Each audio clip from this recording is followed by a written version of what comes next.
सनातन धर्म को मानने वाले माता वैष्णो देवी की महिमा गाते नहीं थकते हैं। हमारे धर्म शास्त्रों में कलयुग में लोगों के कष्ट हरने के लिए देवी देवताओं के नाम जाप के साथ साथ कथाएं भी बेहद उपयोगी बताई गई हैं।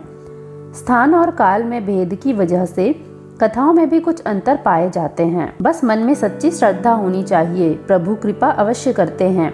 वैसे तो माता वैष्णो देवी से जुड़ी कई कथाएं हैं, पर जो कथा सबसे अधिक प्रचलित है वह मैं आपको आगे इस वीडियो में सुनाने जा रही हूँ। वैष्णो देवी ने अपने एक परम भक्त पंडित श्रीधर की भक्ति से प्रसन्न होकर उनकी लाज बचाई। माता ने पूरे जगत को अपनी महिमा का बोध कराया। तब से आज तक लोग इस तीर्थ स्थल की यात्रा करते हैं और माता की कृपा पाते हैं। कटरा से कुछ दूरी पर स्थित हंसाली गांव में माँ वैष्णवी के परम भक्त श्रीधर रहते थे। वे निसंतान होने से दुखी रहते थे। एक दिन उन्होंने नवरात्रि पूजन के लिए कुंवारी कन्याओं को बुलवाया।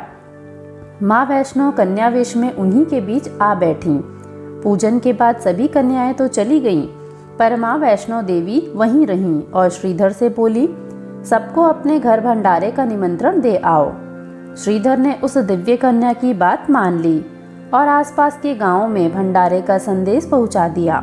वहां से लौटकर आते समय गुरु गोरखनाथ व उनके शिष्य बाबा भैरवनाथ जी के साथ उनके दूसरे शिष्यों को भी भोजन का निमंत्रण दिया। भोजन का निमंत्रण पाकर सभी गांववासी अचंभित थे कि आखिर वो कौन सी कन्या है जो इतने सारे लोगों को भोजन करवाना चाहती है।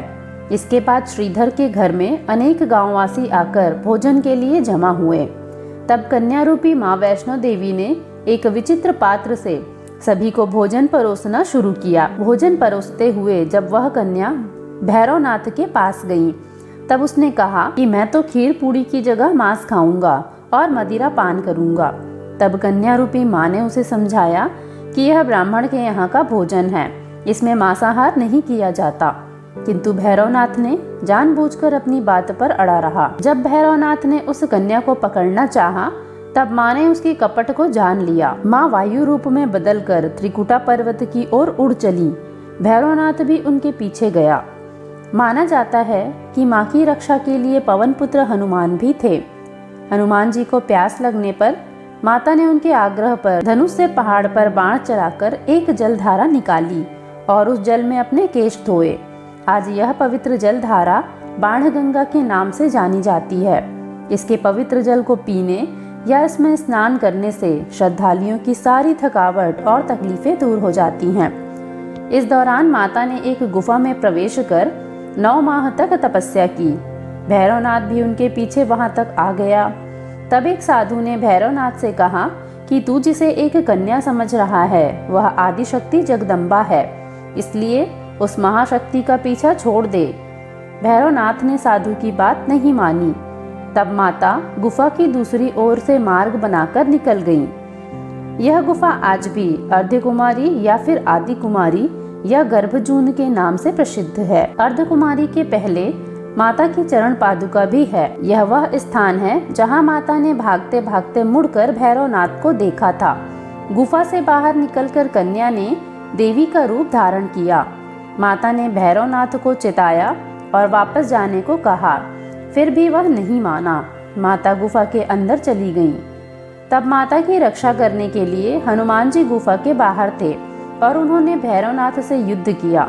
भैरव ने फिर भी हार नहीं मानी। जब वीर लंगूर निढाल होने लगा, तब माता वैष्णवी ने महाकाली का रूप लेकर भैरवनाथ का संहार कर दिया। भैरवनाथ का सिर कटकर भवन से 8 किलोमीटर दूर लगभग त्रिकुट पर्वत की भैरव घाटी में गिरा।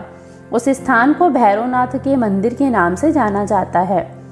जिस स्थान पर माँ वैष्णो देवी ने हठी भैरवनाथ का वध किया, वह स्थान पवित्र गुफा अथवा भवन के नाम से प्रसिद्ध है। इसी स्थान पर दाएं में माँ महाकाली और मध्य में माँ महासरस्वती और बाएं में माँ महालक्ष्मी पिंडी के रूप में गुफा में विराजमान हैं। इन तीनों के सम्मिलित रूप को ही माँ वैष्णो देवी का रूप कहा जाता है। कहा जाता है कि अपने वध के बाद भैरवनाथ को अपनी भूल का पश्चाताप हुआ और उसने माँ से क्षमादान की भीख मांगी।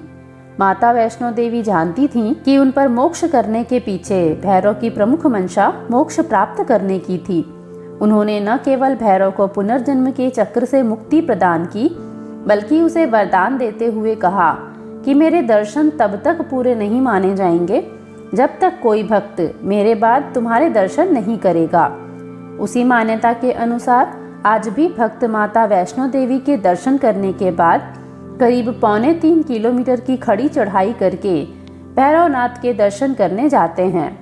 इस बीच वैष्णो देवी ने 3 पिंड यानी कि सिर सहित एक चट्टान का आकार ग्रहण किया और सदा के लिए ध्यान मग्न हो गईं। इस बीच पंडित श्रीधर अधीर हो गए।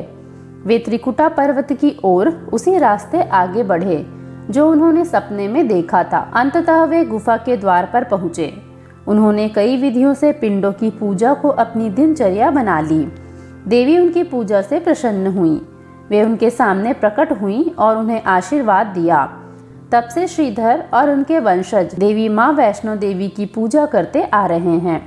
आज भी 12 मास वैष्णो देवी के दरबार में भक्तों का तांता लगा रहता है।